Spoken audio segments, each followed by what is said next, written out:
Hello student, आज मैं political science राजनीति शास्त्र का आप लोग को कि जीएस क्वेश्चन के प्रमुख इम्पॉर्टेंट क्वेश्चन 40 महत्वपूर्ण क्वेश्चन को सॉल्व कराएंगे जो विभिन्न परीक्षाओं में आए हुए हैं और आगे आने की संभावना भी रहेगी।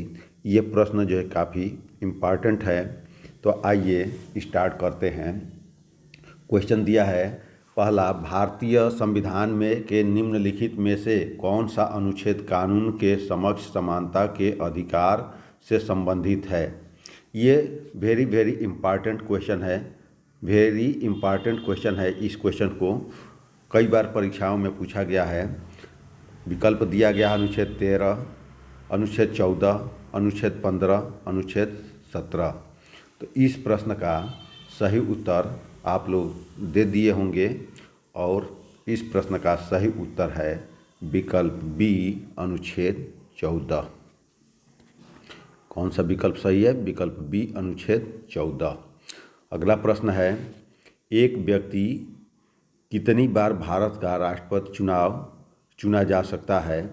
ए 1 बार, बी 2 बार, सी 3 बार, डी कोई रोक नहीं सकता। इस प्रश्न का सही उत्तर है कि राष्ट्रपति राजेंद्र प्रसाद 2 बार चुनाव जीते हुए हैं, 2 टर्म राष्ट्रपति रहे हैं, लेकिन राष्ट्रपति का ये टर्म नहीं है कि वो कितनी साल तक कि राष्ट्रपति कितनी बार चुना जा सकता है, ये कोई रोक नहीं है। विकल्प डी सही है। अगला है, प्रशासनिक न्यायाधिकरण किस अनुच्छेद से संबंधित है? तो ये भी प्रश्न कि कई बार पूछा गया है। आप लोग इसे भी तैयार कीजिए और इसका उत्तर दीजिए। ये दिया है अनुच्छेद 356, अनुच्छेद 249, अनुच्छेद 339, अनुच्छेद 323। इस प्रश्न का सही उत्तर है विकल्प डी, अनुच्छेद 323। अनुच्छेद 323 में कैट यानी सेंट्रल एडमिनिस्ट्रेटिव ट्रिब्यूनल का कि गठन किया गया है कैट में। तो इस तरह से कि इस प्रश्न का उत्तर विकल्प डी सही है। जापान की संसद को किस नाम से जाना जाता है? तो जापान की संसद को डायट के नाम से जाना जाता है। विकल्प ए सही है। प्रश्न काफ़ी अच्छे हैं। वीडियो अच्छी लगे शेयर कीजिए, सब्सक्राइब कीजिए, कमेंट कीजिए।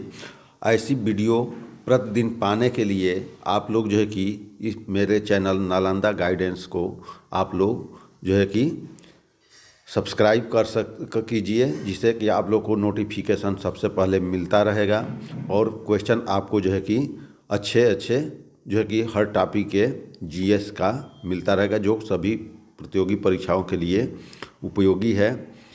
आइए अगले क्वेश्चन की तरफ बढ़ते हैं। अगला प्रश्न है, राज्य पुनर्गठन आयोग के अध्यक्ष कौन थे? तो ये प्रश्न भी पूछा गया कई बार, तो आप लोग इस प्रश्न का सही उत्तर दीजिए। आप लोग का सही उत्तर क्या है आप लोग कमेंट करके भी बता सकते हैं। आइए इस प्रश्न का सही उत्तर जानते हैं। विकल्प सी, सैयद फजल अली।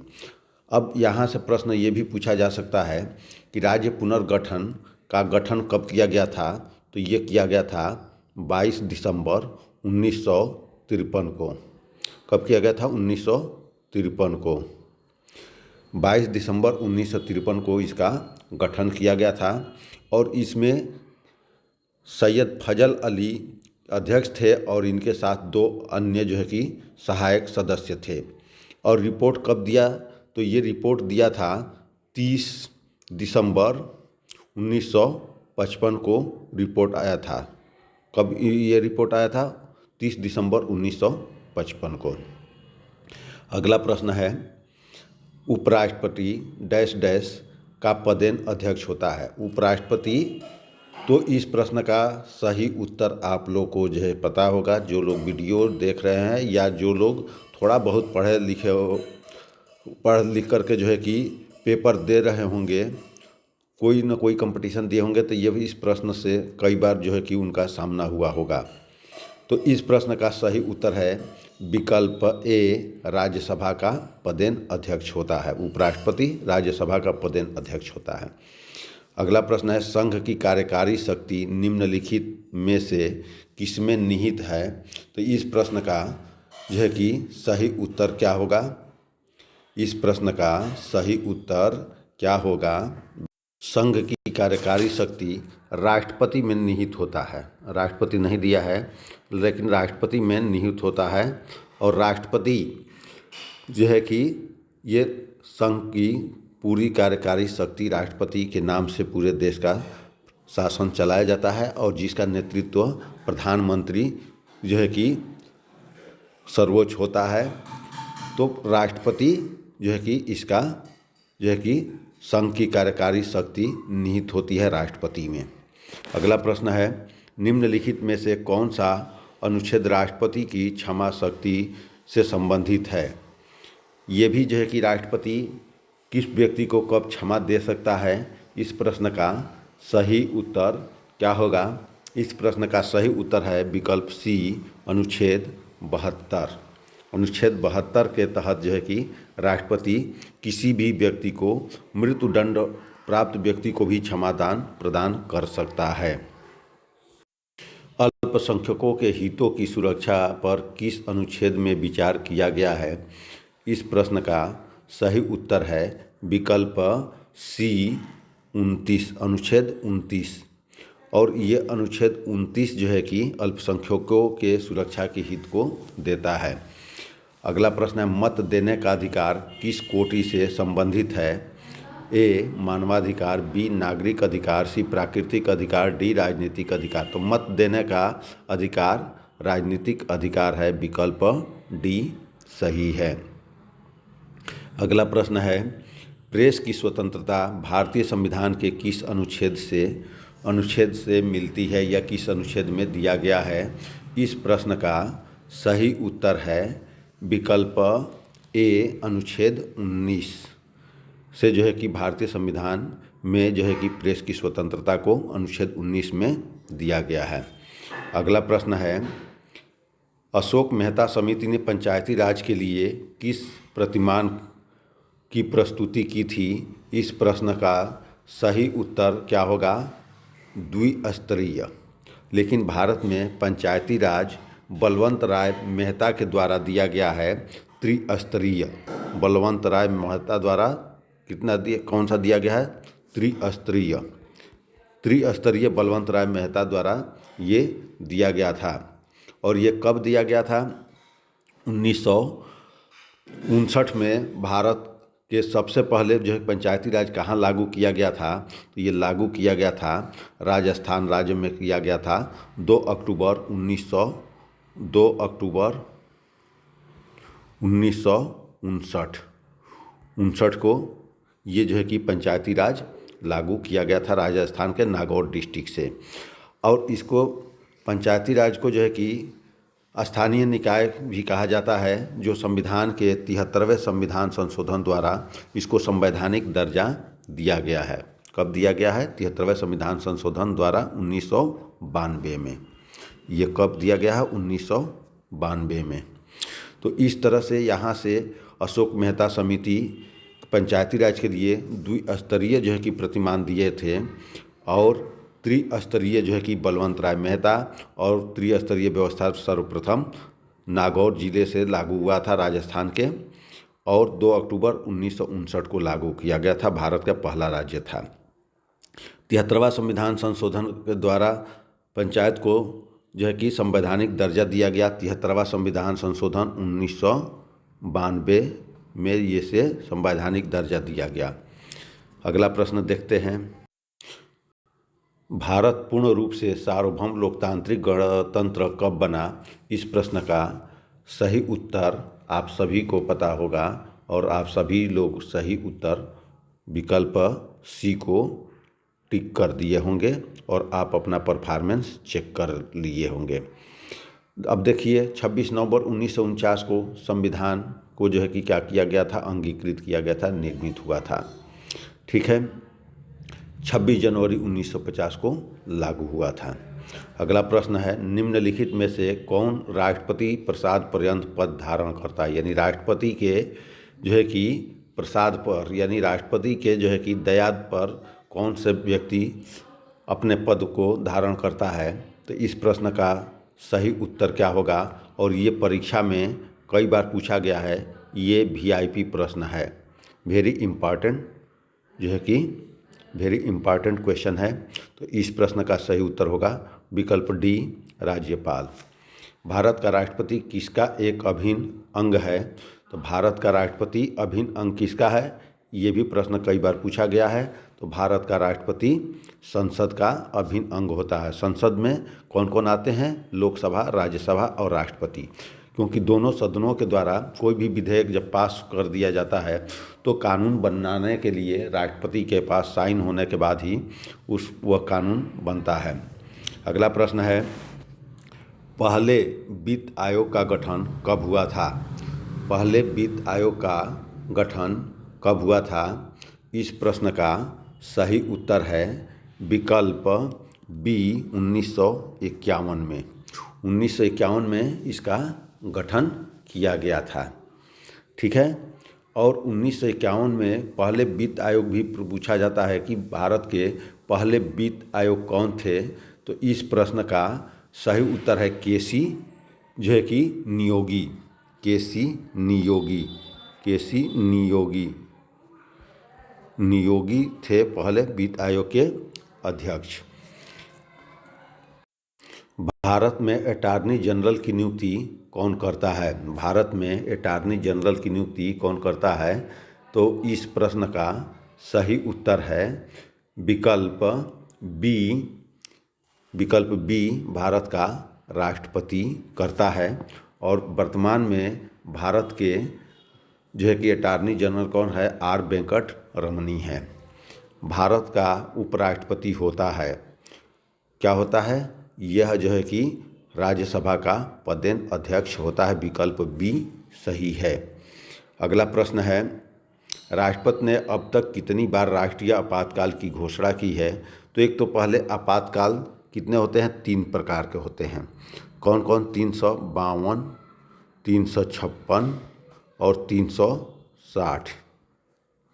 ये 3 आपातकाल है, जिसमें 352 राष्ट्रीय आपातकाल है, 356 राज्य का संवैधानिक जो है कि व्यवस्था विफल होने पर, और 360 वित्तीय आपात है। तो इस प्रश्न का सही उत्तर है विकल्प जो है कि राष्ट्रीय आपात कितनी बार लागू किया गया है। तो 3 बार लागू किया गया है। विकल्प सी सही है, 3 बार। और 360 यानी वित्तीय आपात कभी भी लागू नहीं किया गया है। ये भी ध्यान रखिएगा, ये भी प्रश्न पूछा जाता है कि वित्तीय आपात कितनी बार लागू किया गया है। तो 1 बार भी लागू नहीं किया गया है। राष्ट्रपति अपना त्यागपत्र किसे प्रस्तुत करता है। तो राष्ट्रपति अपना त्यागपत्र किसे प्रस्तुत करता है, ये सबको पता होगा। और इस प्रश्न का सही उत्तर है विकल्प सी, उपराष्ट्रपति को अपना त्यागपत्र देता है। अगला है, भारत के राष्ट्रपति पद के लिए निर्धारित अधिकतम आयु सीमा क्या होती है। तो अधिकतम आयु सीमा राष्ट्रपति की कोई सीमा नहीं होती है। विकल्प डी सही है। लेकिन न्यूनतम आयु कितनी होती है। तो न्यूनतम आयु 35 ईयर होती है, 35 ईयर होती है। ठीक है। संसद के दोनों सदनों का संयुक्त सत्र कौन बुला सकता है। तो संसद के संयुक्त अधिवेशन बुलाने की शक्ति राष्ट्रपति के पास है। और संयुक्त सत्र का अधिवेशन का अध्यक्षता कौन करता है, लोकसभा अध्यक्ष करता है। अगर अध्यक्षता पूछेगा तो जो है कि लोकसभा अध्यक्ष होंगे। और संयुक्त सत्र की बैठक कौन बुलाता है, तो राष्ट्रपति बुलाता है। अगला प्रश्न है, भारत के नियंत्रक और महालेखा परीक्षक आमतौर पर डैश डैश की प्राप्तियों और व्यय का लेखा जोखा नहीं करते हैं। यानी किसका नहीं करते हैं, ये पूछा गया। केंद्र सरकार, स्थानीय निकाय, राज्य सरकार, सरकारी कंपनियां। तो इस प्रश्न का सही उत्तर होगा विकल्प बी, स्थानीय निकाय का लेखा जोखा नहीं करते हैं, बाकी सबका करता है। भारतीय संविधान में राष्ट्रपति के चुनाव की प्रक्रिया निम्न देश से ली गई है। देश से ली गई चुनाव प्रक्रिया पूछ रहा, न कि राष्ट्रपति पूछ रहा है। तो इस प्रश्न का सही उत्तर है विकल्प जो है कि सी, विकल्प सी सही है। कौन सा, आयरलैंड के जो है कि देश से लिया गया है। लेकिन अगर राष्ट्रपति का प्रक्रिया पूछा जाता कि राष्ट्रपति का जो है कि किस देश से लिया गया है, तो ये संयुक्त राज्य अमेरिका हो जाता। जिस समिति की अनुशंसा पर देश में पंचायती राज लागू किया गया उसके प्रमुख कौन थे? इस प्रश्न का सही उत्तर है विकल्प बी, बलवंत राय मेहता। ये त्रिस्तरीय पंचायती राज व्यवस्था को लागू किए थे और इसका जो है कि पंचायती राज का जो है कि गठन कब किया गया था? 1957 में गठन किया गया था और 2 अक्टूबर 1959 को नागौर राजस्थान में से लागू किया गया था। और यह जो है कि 11वीं अनुसूची में इसको रखा गया है। किसमें? 11वीं अनुसूची में रखा गया है। और 73वें संविधान संशोधन के द्वारा ये क्या बन गया है? 73वें संविधान संशोधन 1992 के द्वारा ये संवैधानिक दर्जा दे दिया गया है। यदि पंचायत भंग होती है तो किस अवधि के अंतर निर्वाचन होंगे? तो इस प्रश्न का सही उत्तर है विकल्प सी, 6 माह के अंतर्गत होगा। अगला प्रश्न है मेयर का कार्यकाल कितने वर्ष का होता है? मेयर को जिसे महापौर भी बोलते हैं, तो इसका कार्यकाल जो है कि विकल्प डी 5 वर्ष का होता है। राष्ट्रपति का अध्यादेश कितनी अवधि के लिए लागू रहता है? इस प्रश्न का सही उत्तर है विकल्प बी, 6 महीने के लिए। लेकिन यह अध्यादेश किस अनुच्छेद के अंतर्गत जारी करता है? अनुच्छेद 123 के अंतर्गत ये जारी करता है। और राज्यपाल की बात होगी कि राज्य में राज्यपाल लागू करता है तो किस अनुच्छेद के तहत? तो 213 के अंतर्गत वो राज्यपाल लागू करता है। तो अगला प्रश्न है कि प्रारंभ में कितने मौलिक अधिकार दिए गए थे? प्रारंभ में कितने मौलिक अधिकार दिए गए थे? तो प्रारंभ में 7 मौलिक अधिकार दिए गए थे। विकल्प बी सही है। लेकिन वर्तमान में पूछेगा तो कितने मौलिक अधिकार है? तो वर्तमान में 6 मौलिक अधिकार है। 7वां मौलिक अधिकार जिसे संपत्ति का अधिकार कहा जाता था उसे संवैधानिक अधिकार के रूप में घोषित किया गया है। और ये कब किया गया है? ये जो है किया गया है ये 44वां संविधान संशोधन, यानी कौन से में? 44वें संविधान संशोधन 1978 में इसको को क्या कर दिया गया? 301 के अंतर्गत संवैधानिक अधिकार दे दिया गया है। अगला प्रश्न है निम्नलिखित में से कौन सा निजी स्वतंत्रता का एक आधार है? इस प्रश्न का सही उत्तर है विकल्प बी, बंदी प्रत्यक्षीकरण। विकल्प बी, बंदी प्रत्यक्षीकरण। उच्चतम न्यायालय द्वारा कितने प्रकार की रीटें जारी की जा सकती है? तो उच्चतम न्यायालय द्वारा जो है कि कितने प्रकार की जारी की जा सकती है? तो 5 प्रकार की रीटें जारी की जा सकती है। किस अनुच्छेद के तहत? अनुच्छेद 32 के तहत जो है कि इसे जारी किया जा सकता है। भारतीय संविधान के अनुसार जीवन का अधिकार एक क्या है? जीवन का अधिकार क्या है? इस प्रश्न का सही उत्तर है विकल्प सी, मौलिक अधिकार है। वीडियो अच्छी लगे तो आप लोग इसे शेयर कीजिए, सब्सक्राइब कीजिए, कमेंट कीजिए। क्वेश्चन आप लोग देख रहे होंगे ये किसी न किसी कॉम्पिटिटिव एग्ज़ाम में पूछा गया है और आगे भी पूछे जाएंगे। आप लोग इसे अवश्य पढ़िए और अपने कम से कम एक ग्रुप में शेयर अवश्य कीजिए और पूरा वीडियो देखेंगे तो आपको क्वेश्चन के जो है कि तैयारी करने में सहायता मिलेगी। अगला प्रश्न है मूल अधिकार भारतीय संविधान के किस भाग में स्थापित है? तो इस प्रश्न का सही उत्तर है विकल्प डी, भाग 3 में। कितने जो है कि मौलिक अधिकार है? अनुच्छेद 12 से लेकर के 35 तक मूल अधिकार जो है कि भाग 3 में दिया गया है। भाग 4 में क्या दिया गया है? नीति निर्देशक तत्व दिया गया है। ये कितने में? 36 से 51 के बीच में, यानी ये 36 से 51 के बीच में भाग 4 में दिया गया है। और 2 में क्या दिया गया है? नागरिकता दिया गया है। कहाँ से? 5 से लेकर के 11 के बीच में। अगला प्रश्न है भारतीय संविधान में कितने मौलिक कर्तव्य शामिल किए गए हैं? इस प्रश्न का सही उत्तर होगा विकल्प बी 10। भारतीय संविधान में जो है कितने जो है कि मौलिक कर्तव्य है, मौलिक कर्तव्य 10 है। और मौलिक कर्तव्य कहाँ से लिया गया है, ये जो है कि रूस के संविधान से लिया गया है और इसे 42वें संविधान संशोधन द्वारा इसे क्या किया गया है, जोड़ा गया है। 42वें संविधान के द्वारा जोड़ा गया है 1976 में। कब जोड़ा गया है, 1976 में इसे 42वें संविधान संशोधन द्वारा जो है कि क्या किया गया है, 1976 में जोड़ा गया और रूस से लिया गया है। इसके अतिरिक्त 10 मूल कर्तव्य के साथ साथ इसमें और भी संशोधन किया गया है। क्या किया गया है, इसके ऊपर वाले प्रश्न पर हम लिख करके दे रहे हैं कि 11वां मूल कर्तव्य भी जोड़ा गया है। कब, 86वां संविधान संशोधन में 11वां मूल कर्तव्य जोड़ा गया, जो कब जोड़ा गया था, 2002 में। 2002 में 11वां मूल कर्तव्य 86वां संविधान संशोधन में जोड़ा गया है। अगला प्रश्न है, नागरिकों और विदेशियों दोनों को प्राप्त है। क्या प्राप्त है, दोनों को कौन सा अधिकार प्राप्त है? इस प्रश्न के विकल्प आपके सामने दिए गए हैं। तो इस प्रश्न का सही उत्तर क्या है, आप लोग सोच करके बताइए कि इस प्रश्न का सही उत्तर क्या है। तो विधिक अधिकार, विकल्प डी, विधिक अधिकार दोनों को समान रूप से प्राप्त है।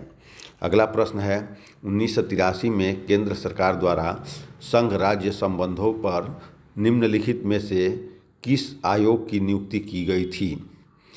यानी 1983 में कौन से आयोग संघ और राज्यों पर जो है कि आयोग की नियुक्ति की गई थी? इस प्रश्न का सही उत्तर है विकल्प ए, सरकारिया आयोग। सरकारिया आयोग की नियुक्ति किया गया है। निम्नलिखित में से कौन सा कर राज्य सरकार द्वारा लगाया और वसूला जाता है? तो इस प्रश्न के संपदा शुल्क भी वसूला जाता है, बिक्री कर भी वसूला जाता है, भू राजस्व भी वसूला जाता है। तो इस प्रश्न का सही उत्तर है विकल्प डी। कौन सा अनुच्छेद केंद्र सरकार द्वारा राज्यों को सहायता अनुदान से संबंधित है?